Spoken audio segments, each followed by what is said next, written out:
Hello everyone, আসসালামু আলাইকুম। উজবেকিস্তানের রাজধানী তাশকেন্ত থেকে আপনাদের সবাইকে জানাচ্ছি সম্পূর্ণ ব্র্যান্ড নিউ নতুন একটি ভিডিওতে স্বাগতম।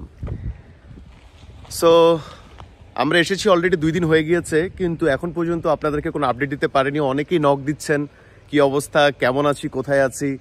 বিষয়টা হচ্ছে একটু সময় নিয়েছি উজবেকিস্তানকে বোঝার জন্য, আপনাদেরকে ধীরে ধীরে সব ইনফরমেশন শেয়ার করবো, সেই প্রিপারেশনই নিচ্ছিলাম। তো বন্ধুরা, এখন উজবেকিস্তান টাইম সকাল 10:30, আর আমরা আজকে অফিসিয়ালি আমাদের উজবেকিস্তানের সিটি ট্যুর, তাশকেন্তের সিটি ট্যুর নিয়ে আমরা আজকে প্ল্যানিং করেছি। আমরা বের হব, আপনাদের সাথে শেয়ার করব আনসিন কিছু প্লেস। তার আগে বন্ধুরা, আপনাদেরকে ইম্পর্টেন্ট একটা বিষয় জানাতে চাই, সেটা হচ্ছে উজবেকিস্তানে যারা তাশকেন্তে আসবেন অথবা সামারকান্দে যেখানেই যান না কেন, এই দেশের কান্ট্রি পলিসিটা একটু ডিফারেন্ট আছে হোটেলের ক্ষেত্রে। যারা হোটেলে থাকবেন অবশ্যই একটা জিনিস মাথায় রাখবেন, আপনাদের হোটেল চেক আউটের সময় একটা রেজিস্ট্রেশন টোকেন কালেক্ট করতে হবে, যেটা কিনা এয়ারপোর্টে আপনাদেরকে দেখাতে হবে। জি, আবারও বলছি, যারা কিনা এই কথাটা ডিনাই করেছেন, আমি একটা পোস্টে শেয়ার করেছি, অনেকে বলেছেন যে না, সেন্ট্রাল এশিয়াতে এই ধরনের কোনো রুলস নাই। এটা একদমই ভুল ধারণা।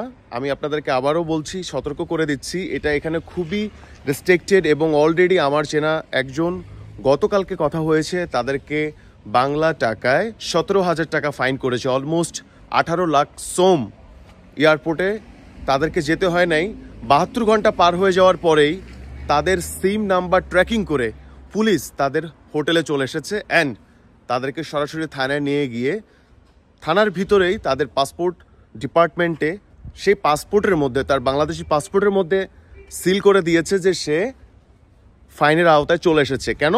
সে অলরেডি 72 ঘন্টা ক্রস করেছে, কিন্তু সে কোনো অথরাইজড কোনো রেজিস্ট্রেশন সে ফুলফিল করে তাশকেন্তে স্টে করেনি।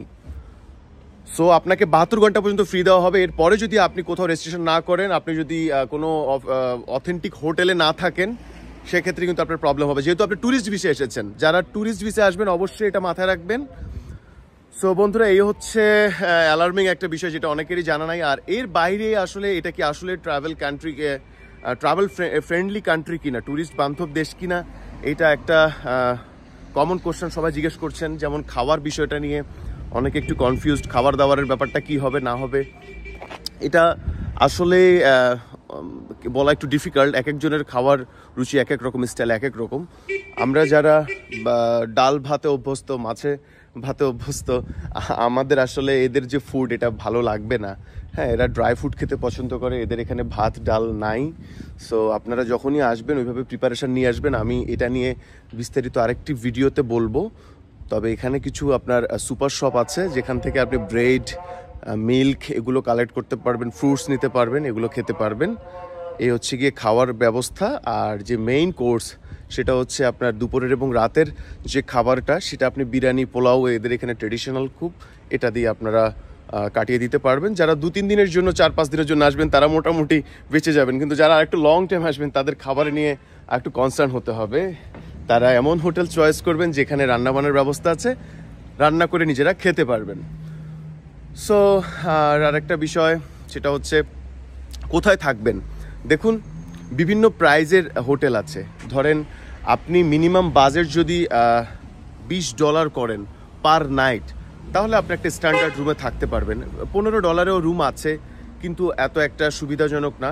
এখানে রুমের ভিতরেও আবার একটু গ্যাঞ্জাম আছে। সেটা হচ্ছে এদের এখানে কিন্তু পানি থাকে না হোটেলে। কেমন পানি তারা দেয় না।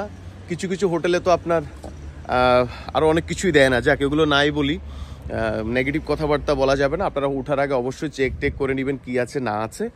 তো এই আর কি কথা। $20 বাজেট করলে মোটামুটি আপনারা ভালো মানের হোটেলে থাকতে পারবেন। আর আমরা এখন যেই হোটেলের সামনে দাঁড়িয়ে কথা বলছি, মূলত এটাই আমাদের অ্যাকোমোডেশনের জায়গা। আমরা এই হোটেলে উঠেছি, দেখতে পাচ্ছেন পিছনে। এটা হচ্ছে হোটেল শোষ বুটিক।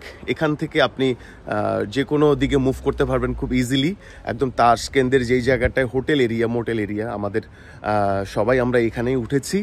অ্যান্ড আগামী যতদিন থাকবো আপনাদেরকে চেষ্টা করব বিষয়গুলো জানার জন্য, যেটা আসলে অনেকে জানে না। যারা আসার প্ল্যান করছেন, তাদের কোন কোন বিষয় মূলত জানার দরকার, এটা আমি ট্রাই করব, হ্যাঁ, আপনাদের সাথে শেয়ার করতে।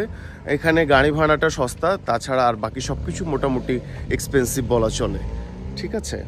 এখন যে সময় আমরা এসেছি এটা হচ্ছে আপনার এখন যে সময় আমরা এসেছি এপ্রিলের 14 তারিখে আমরা বাংলাদেশ থেকে বের হয়েছি। আজকে হচ্ছে গিয়ে 16 তারিখ, মাঝখানে যে 15 তারিখ গিয়েছে আমরা একটু বিজি ছিলাম, 15 তারিখে একটু সেট আপ করতে সময় লেগেছে। তো আজকে আমরা এখান থেকে প্ল্যান আছে কয়েকটি ল্যান্ডমার্ক কাভার করব।